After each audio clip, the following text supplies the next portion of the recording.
And good evening, this is Garbanzo Chickpea speaking to you from Charlottesville, Virginia. I'm standing here in front of the Tarleton Oak, one of Charlottesville's most famous tourist attractions. With me is history professor and noted author Dr. Bernard C. Bly of the University of Virginia. Tell me, Dr. Bly, did Colonel Bannister Tarleton really take a nap out of this lovely old oak tree? Well, Garb, a lot of people think this story is legendary, but we have two written accounts.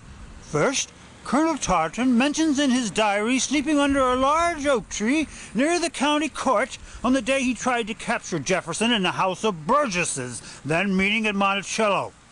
Our second account is that of Jack Jewett's father, who ran the Swan Tavern just 2 blocks from here, across from the courthouse. In a letter to his sister, he writes that while dumping chamber pots, he noticed a British officer sleeping at the foot of, quote, that big oak tree out back, unquote. Well, it certainly sounds well documented to me. Now, as you know, Dr. Bly, this is one of Charlottesville's most popular tourist attractions. Tell us just how many people visit this stately old tree each year. Statistically speaking, tens of tourists come here annually, Garb. Certainly a huge number, Dr. Bly. Now, we understand your new book on this wonderful landmark has just been published. Why, yes, it's called The Tarleton Oak. Conversations with Jefferson, Tarleton, and the Tree. Very interesting title, Dr. Bly. Just how did you conduct the interviews? Of course, with Jefferson and Tarleton, we employed the usual seance method. We know you use the growth ring playback technique in the case of the tree. Can you explain how that works? Gladly. A few years ago, one of my colleagues, Jack Cavanagh, whose hobby is woodworking, was turning a piece of wood on a lathe, while at the same time microwaving a cup of coffee. Suddenly he heard his grandmother lambasting his grandfather for coming home drunk again. Since his grandparents had been dead for 40 years, Cavanagh knew he was onto something big.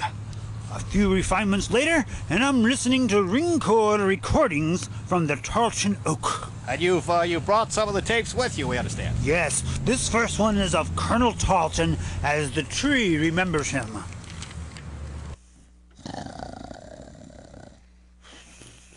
Sir, nappy poo is over. What? A time to capture that rebellious Mr. Jefferson and all those traitorous murderers.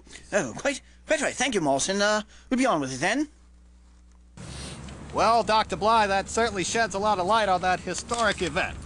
Remarkable as that was, this next recording of Jefferson discussing his inaugural trip to the White House with his secretary, Meriwether Lewis, is even more so. It's over, Tom. It's clear you never intended to marry me. Oh, but baby, we'll always have Paris. Oh, what you going to hit me for? I think you knocked my tooth out. I'm going to have to see George about some of those wooden teeth now. Oh, that hurts. Okay. How did that get in there? What's going on, Dr. Bly? Those men with saws are wearing University of Virginia Buildings and Grounds uniforms. No! They've discovered my Jefferson Hemmings recordings! Okay, Bly, drop those tapes. It's Dumas Malone! I thought you were dead! No way, pal. I just went undercover for the old you, so we could nip this Hemmings thing in the bud.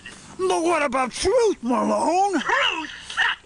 We're talking Jefferson here, buddy. Okay, boys, let her rip.